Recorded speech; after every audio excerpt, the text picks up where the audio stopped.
Hello दोस्तों, मेरा नाम है अंकित मिश्रा और आप देख रहे हैं दोस्तों ऑनलाइन टीचिंग ओटी।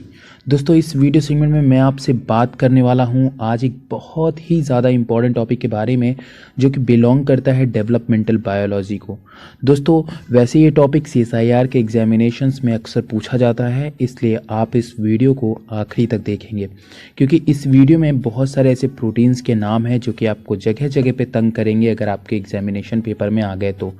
उसके पहले मैं आपको बता दूं कि दोस्तों जो डेवलपमेंटल बायोलॉजी का जो पेपर होता है वो एक्सपेरिमेंटल बेस्ड बनते हैं, तो इसीलिए इसमें मौजूद जितने भी प्रोटीन्स हैं उनके नाम लिख करके आप उसके नीचे फंक्शंस को जरूर नोट कर लीजिएगा। दोस्तों, आज इस वीडियो सेगमेंट में मैं आपसे बात करने वाला हूं द फेट ऑफ इक्टोडर्म के बारे में। दोस्तों, अगर मैं बात करूं तो इक्टोडर्म का जो फेट होता है इंपॉर्टेंटली या मेन फेट होता है वो होता है नर्वस सिस्टम्स का डेवलपमेंट। ठीक है, ध्यान से सुनिएगा। जो हमारे इक्टोडर्मल सेल्स का जो फेट होता है वो होता है नेचुरल फेट ऑफ इक्टोडर्मल सेल जो होता है वो होता है नर्वस सिस्टम का। ठीक है, तो ये चीज़ इंपॉर्टेंट है, आपको इतनी बात पहले ध्यान में रख लेनी है। लेकिन अब क्या होता है BMP4 मतलब वेंट्रल सरफेस की तरफ क्या होता है और डॉर्सल सरफेस की तरफ क्या होगा। तो सबसे पहले आपको जो ये हमें दिखाई दे रहा है एग, आपको इसको सबसे पहले दो प्रॉपर पार्ट्स में डिवाइड कर लेना है। एक तरफ आपको बता देना है वेंट्रल जोन है, जिधर की तरफ आपको BMP4 दिखाई दे रहा है, MSH1 दिखाई दे रहा है, ये है दोस्तों हमारा वेंट्रल रीजन। जबकि अगर मैं बात करूँ जिधर आपको स्पीमैन ऑर्गेनाइजर दिखाई दे रहा है वो है आपका डॉर्सल रीजन। अब दोस्तों क्या होता है कि जो हमारा BMP4 होता है वो बाइंड करता है वेंट्रल रीजन पे, इसीलिए ये क्या करता है कि वेंट्रल रीजन पे बाइंड करके ये एक प्रोटीन को एक्सप्रेस करता है जिसका नाम है MSH1। क्या नाम है दोस्तों? MSH1। तो वही कहते हैं the binding of BMP4 induced a ventral micromere. जैसे ही BMP4 वेंट्रल सरफेस पे बाइंड करता है, जहाँ पे भी बाइंड करता है वो वेंट्रल माइक्रोमेयर सेल्स को एक्सप्रेस करता है MSH1 को इंड्यूस करने के लिए। Cell the express BMP4 receptor are fated to become epidermal cell. और जहाँ पे भी BMP4 सेल बाइंड करता है और MSH1 एक्सप्रेस होता है, उस रीजन में जो हमारी एपिडर्मल सेल्स होती जो हमारी एक्टोडर्मल सेल्स होती हैं that's develop into epidermal cells. ठीक है ना, समझ में आ गया। तो वहाँ पे हमारी क्या बननी शुरू होती हैं? एपिडर्मल सेल्स बननी शुरू हो जाती हैं। BMP4 would not able to bind the dorsal ectoderm cells. BMP4 हमारी डॉर्सल इक्टोडर्म सेल्स की तरफ बाइंड नहीं करती हैं। अगर मैं बात करूं यहाँ की सेल्स की, तो ये क्या कर रहा है कि नॉर्मल जो इक्टोडर्म सेल्स का जो नॉर्मल फेट होता है, नेचुरल फेट होता है न्यूरल सिस्टम को या नर्वस सिस्टम को डेवलप करना, वो सिस्टम वहाँ पे डेवलप नहीं होता है। तो BMP4 उसको क्या कर रहा है? एक तरीके से रोक दे रहा है, इनहिबिट कर दे रहा है, और वहाँ पे हमारी एपिडर्मल सेल्स बन रही हैं। जबकि दूसरी तरफ अगर मैं बात करूं BMP4 would not be able to bind the dorsal ectoderm, जबकि BMP4 जो है वो डॉर्सल इक्टोडर्म की तरफ बाइंड नहीं करती हैं क्योंकि वहाँ पे और भी बहुत सारी प्रोटीन होती है स्पीमैन ऑर्गेनाइजर के पास, जो कि होती हैं कॉर्डिन, नोजिन, फोलिस्टीन एंड XNR3 प्रोटीन। ये प्रोटीन्स क्या करती हैं कि बाइंड कर जाती हैं, हमारे डॉर्सल रीजन पे होती हैं, जिसके कारण BMP4 वहाँ पे बाइंड नहीं कर पाता है। तो वही कह रहे हैं कि ectodermal cells as organizer at dorsal cell release protein chordin, noggin and follistatin and XNR। Chordin binds to BMP4। Chordin जाकर के बाइंड कर जाती हैं BMP4 से और वो प्रिवेंट कर देती हैं binding to dorsal ectodermal cells. BMP4 को डॉर्सल इक्टोडर्म सेल्स की तरफ बाइंड करने से रोक देती हैं, जिससे कि जो हमारी डॉर्सल इक्टोडर्मल सेल है वो नर्वस टिश्यूज में डेवलप हो जाती हैं। और ये हमारे इक्टोडर्मल सेल्स का नेचुरल फेट होता है। तो इस चीज़ को आपको क्या जानना, क्या इंपॉर्टेंस आपको लगी या क्या ध्यान में रखना है? जैसे कि सबसे इंपॉर्टेंट जो फर्स्ट पॉइंट आता है क्या है कि इक्टोडर्म सेल्स का मेन हमारा क्या फेट है कि भैया वो जो है नर्वस सिस्टम बनाएगी। लेकिन BMP4 बाइंड हो जाने के कारण वेंट्रल सरफेस पे इक्टोडर्म ने नर्वस सेल्स नहीं बनाई। कौन सी सेल्स बनाई? उसने नर्वस एपिडर्मल सेल्स बनाई। कौन सी सेल बनाई? एपिडर्मल सेल्स बनाई। जबकि जिधर की तरफ BMP4 बाइंड नहीं किया और वहाँ पे स्पीमैन ऑर्गेनाइजर की तरफ, डॉर्सल सरफेस की तरफ, वहाँ पे जो हमारी इक्टोडर्म सेल थी उन्होंने अपने नेचुरल फेट को बनाए रखा और वहाँ पे उन्होंने नर्वस टिश्यू का डेवलपमेंट किया। तो ये था basically the fate of ectoderm. तो दोस्तों इस स्लाइड में मैं आपसे बात करूंगा कुछ इंपॉर्टेंट प्रोटीन्स के बारे में जिनके बारे में जानना आपको बहुत ही ज़्यादा ज़रूरी है। जैसे दोस्तों वेज-टी के बारे में मैं यहाँ पे आपसे बात करूंगा, उसके बाद हम लोग बात करेंगे VG1 और फिर हम लोग बात करेंगे बीटा कैटेनिन के बारे में। यहाँ पे दोस्तों आपको और भी ज़्यादा प्रोटीन दिखाई देनी, जैसे कि XNR प्रोटीन भी आपको दिखाई दे रही है।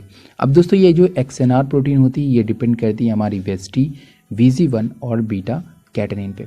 अगर हम बात करें तो लेट ब्लास्टुला स्टेज में देखो तो VG1 और VegT are found in vegetal hemisphere. ये किस तरफ पाए जाते हैं?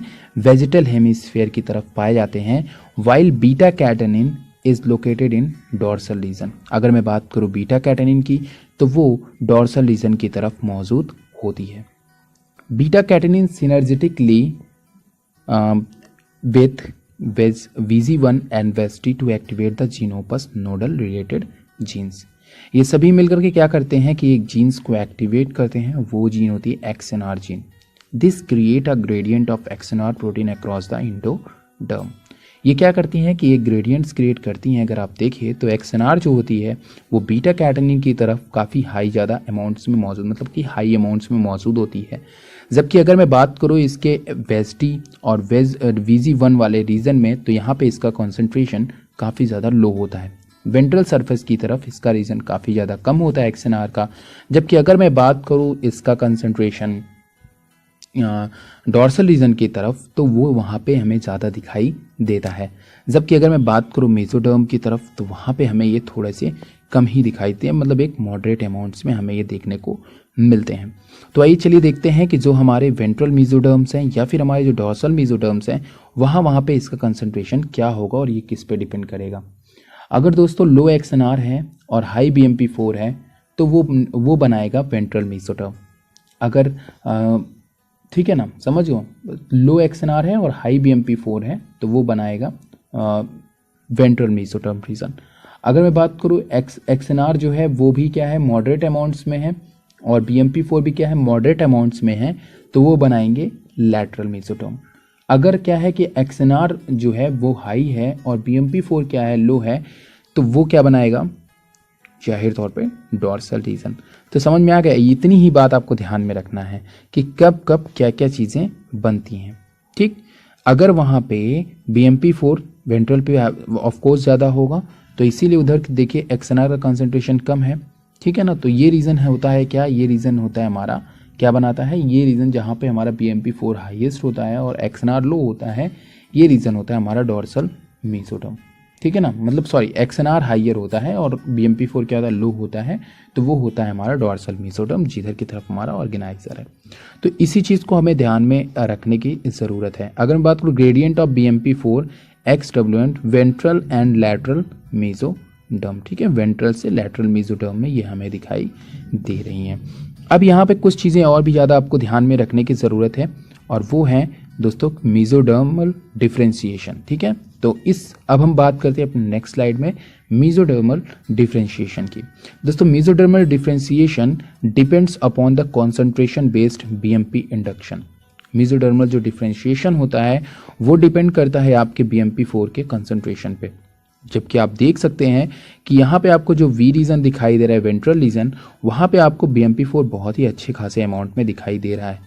जबकि अगर मैं बात करूँ कि जैसे जैसे वो डोर्सल रीजन की तरफ आ रहा है वहाँ पे आते आते वहाँ पे BMP4 बिल्कुल नहीं है और जिधर की तरफ आपको BMP4 यहाँ पे देखें तो यहाँ पे अगर मैं बात करूँ जहाँ पे आपके BMP4 ज़्यादा है, मतलब वेंट्रल रीजन है, डोर्सल रीजन नहीं है, वहाँ पे दोस्तों XVent1 उनके साथ में पार्टिसिपेट कर रहा है। लेकिन अगर मैं बात करूँ वेंट्रल रीजन में एक ऊपर के जोन की तरफ तो वहाँ पे आपको XVent2 दिखाई दे रहा है, जहाँ पे हमारा BMP4 बाइंड किया हुआ है XVent2 के साथ में। जबकि डोर्सल रीजन की तरफ हमें ना तो XVent1 दिखाई दे रहा है ना तो हमें XVent2 दिखाई दे रहा है। Mesoderm differentiation upon based on concentration based BMP induction. Very high अगर BMP4 है तो BMP है तो induced mesodermal cell to express XVent1। ज़्यादा BMP है तो वहाँ पे XVent1 को भी करेगा और मॉडरेट अमाउंट में XVent2 को भी इंड्यूस करता है। Different cells express different protein to become different tissue. अगर मैं बात करूँ वेंट्रल तरफ तो वेंट्रल रीजन जो होता है वो दोस्तों क्या है कि ब्लड वेसल्स एक्सवेंट 1 बनाएंगे। एक्सवेंट 1 ब्लड वेसल्स वगैरह के लिए होंगे। वेंट्रोलैटरल की अगर मैं बात करूं तो VL जो लिखा हुआ है ये किडनी और मसल्स के लिए होंगे और इसमें आते हैं एक्सवेंट 2। अगर मैं बात करूं डॉर्सल रीजन की तरफ तो यहाँ पे हमें नोटोकॉर्ड और मीजोडर्म रीजन बनने को दिखता है। तो ये रीज़न दोस्तों अलग अलग रीज़न अलग अलग चीज़ों के लिए होते हैं जो कि यहाँ पे रखा गया है। इस तरीके से मीजोडर्म का डिफ्रेंशिएशन किया गया है। अब दोस्तों हम बात करेंगे फंक्शन ऑफ ऑर्गेनाइजर की। तो यहाँ पे वेरियस फंक्शंस है ऑर्गेनाइजर के जो कि आपको ध्यान में रखने हैं। सबसे पहले है कि the ability of become dorsal mesoderm. सबसे पहली चीज़ तो यही है कि ये हमारा जो मेनली हमारा जो एग होता है या फिर हमारा जो भी गैस्ट्रुला है, जो हमारा गैस्ट्रुला है उसको बेसिकली क्या कर रहे हैं कि ये डॉर्सलाइज करने का काम करते हैं। ठीक है ना, डॉर्सलाइज करने का काम करते हैं और यही वो जगह होती है जहाँ पे हमारा न्यूरल इक्टोडर्म बनने की शुरुआत होती है। और गैस्ट्रुलेशन का जो इनिशिएशन होता है दोस्तों वो हमें इसी की तरफ दिखाई देता है। तो ये बेसिक्स फंक्शन है, इनिशिएट करते हैं गैस्ट्रुलेशन को, न्यूरल इक्टोडर्म बनाने का काम करते हैं और उसके बाद दोस्तों और भी सारे फंक्शंस है कि डॉर्सलाइज करते हैं हमारे एम्ब्रियो को और आगे और भी सारे फंक्शंस आपको देखने को मिलेंगे। अब यहाँ पे बात करते हैं अपने अगली स्लाइड में दोस्तों एसिमेट्री इन एम्फीबियन एक्स। एम्फीबियन एक्स में क्या क्या चीज़ें हमें और भी ज़्यादा देखने को मिलती हैं, तो आइए चलिए इसके बारे में बात करते हैं। अब दोस्तों ये बहुत ही छोटा सा एक एक्सपेरिमेंट है जो कि आपको यहाँ पे दिखाई दे रहा है। यहाँ पे बीच वाले एरिया को जो आपको थोड़ा सा इस तरीके का दिखाई दे रहा है दोस्तों, ये क्या है, हमारा ग्रेकेसेंट एरिया है। हमने क्या किया है कि जैसे ही फर्स्ट क्लीवेज हुआ, कोई एग है और उसका क्या हुआ, फर्स्ट क्लीवेज हुआ है और तो इस तरीके का क्लीवेज हुआ हो जिसमें ग्रेकेसेंट दोनों पार्ट में क्या हो जाए, डिवाइड हो जाए। तो आप कह भी सकते हो कि यहाँ पे इंपॉर्टेंस बताई जा रही ग्रे क्रेसेंट की। अब क्वेश्चन कैसे CSIR बनाता है, वो इसी ग्रे क्रेसेंट को क्या कर देगा, एब्सेंट कर देगा या फिर कभी इस पोर्शंस में लगा देगा या फिर कभी उस पोर्शंस में लगा देगा। तो ऐसे ही क्वेश्चंस वो एक्सपेरिमेंटल बनाता रहता है। तो यहाँ पे आप क्या देख रहे हो, जैसे ये हमारा क्या कौन सा रीजन है, ग्रे क्रेसेंट है, ये बीच वाला जो रीजन है। इसने क्या किया कि सबसे पहले आपको यहाँ पे एक क्लीवेज दिखाई दे रहा है। क्लीवेज से क्या हुआ कि जिसमें ग्रे क्रेसेंट दोनों पोर्शंस में गया, लेफ्ट भी गया राइट भी गया, उस तरफ क्या हुआ, दोनों में नॉर्मल डेवलपमेंट हमें देखने को मिला। दोनों में कैसा डेवलपमेंट देखने को मिला, नॉर्मल डेवलपमेंट देखने को मिला। लेकिन अगर हम बी वाले डायग्राम में देखें तो जिसमें ग्रे क्रेसेंट एक तरफ है, केवल और केवल राइट साइड में है, तो वहाँ पे अगर आप देखें तो हमें क्या देखने को मिला कि राइट वाले ने तो नॉर्मल डेवलपमेंट किया, मतलब जिसमें ग्रे क्रेसेंट गया उसने तो नॉर्मल डेवलपमेंट किया, लेकिन जिसमें ग्रे क्रेसेंट नहीं गया वहाँ पे हमें बेली पीसेस मिले। समझ में आया मेरी बात की नहीं? तो यही चीज़ यहाँ पे हमें बता रहा है कि एसिमेट्री इन एम्फीबियन एक्स, अगर हमें ग्रे क्रेसेंट पे बहुत सारी चीज़ें क्या होती हैं, डिपेंड करती हैं।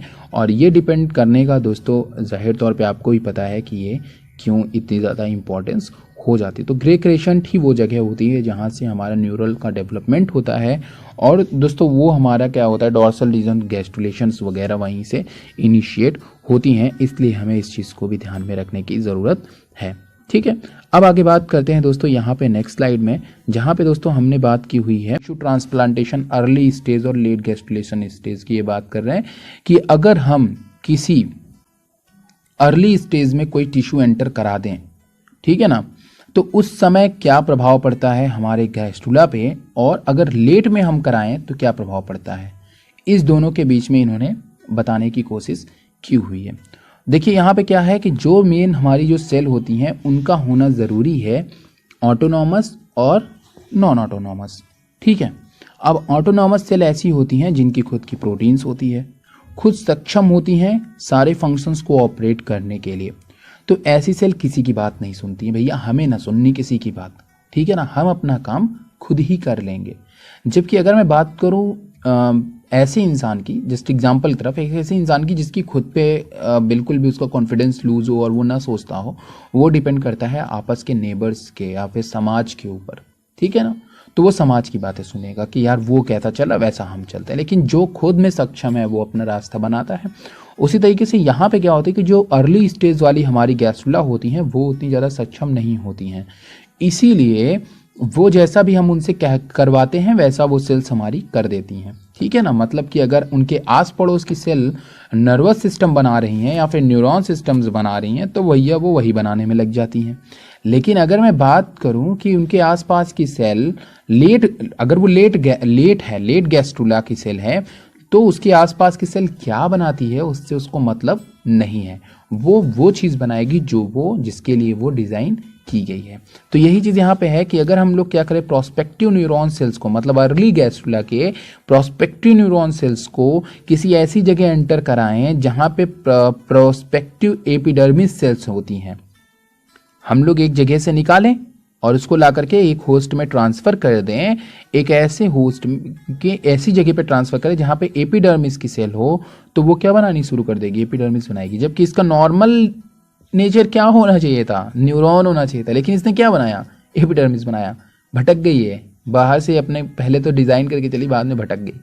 फिर उसके बाद यहाँ पे देखिए, अगर हम लोग क्या करें कि सेम चीज़ दूसरे पे लागू किया गया कि एपिडर्मिस को ला करके अब न्यूरॉन सेल, उसके आसपास में न्यूरॉन्स ज़्यादा चल रहा था, ट्रेंड में था, तो ला करके पटक दिया उसको न्यूरॉन्स में, तो वो कन्वर्ट हो गई न्यूरॉन्स में। अपने कैरेक्टर्स को इनको याद ही नहीं होता क्योंकि ऑटोनॉमस नहीं होते हैं, ये जैसा हमारा समाज चल रहा है वैसे ही कन्वर्ट हो रहे होते हैं। लेट गैस्ट्रुला की बात करें तो prospective neurons, prospective epidermis neurons, prospective neuron, late में आप अगर न्यूरॉन सेल्स है तो उसको आप कितना भी एपिडर्मिस में ला करके पटकोगे वो न्यूरॉन्स ही बनाएगी। जबकि अगर मैं बात करूँ प्रोस्पेक्टिव एपिडर्मिस को, अगर इसी तरह आप करोगे तो वो ही बनाएगी। तो ये डिपेंडेंट होते हैं, कंडीशनल डेवलपमेंट है इसमें, जबकि नीचे के दोनों क्या होते हैं, इनडिपेंडेंट होते हैं, मतलब इनसे किसी से लेना देना नहीं है। अब यहाँ पे अगले डायग्राम में यही चीज मेंशन किया गया, determination of ectoderm during amphibian gastrulation. देखिए यहाँ पे यही चीज किया गया कि ट्रांसप्लांट किया गया है अर्ली गैस्ट्रुला में, ठीक है ना, अर्ली गैस्ट्रुला में यहाँ पे क्या कर दिया गया है, ट्रांसप्लांट कर दिया गया है। देखिए सबसे पहले हमने क्या किया कि प्रिजम्पटिव न्यूरल एक्टोडर्म को लिया, प्रिजम्पटिव एक्टोडर्म एपिडर्मिस पे हमने यहाँ पे देखिए प्रिजम्पटिव न्यूरल एक्टोडर्म, ठीक, इसको लिया, प्रिजम्पटिव एपिडर्मिस सेल की तरफ इसको क्या करा दिया, हमने ऐड कर दिया। ये कैसी सेल थी, एपिडर्मिस थी, वहाँ पे हमने इसको एंटर कर दिया रेड वाले को। बना क्या जा करके आगे, एपिडर्मिस बना, जबकि था क्या, ये न्यूरल था। जबकि अगर यही चीज़ हमने लेट गैस्ट्रुला में किया तो वहाँ पे उसने क्या बनाया, न्यूरल प्लेट ही बनाया। तो यही डेवलपमेंट आपको जानना था। आशा दोस्तों आपको ये वीडियो पसंद आया, पसंद है उसको लाइक करिएगा, शेयर करिएगा और चैनल को सब्सक्राइब करिएगा। Thank you very much.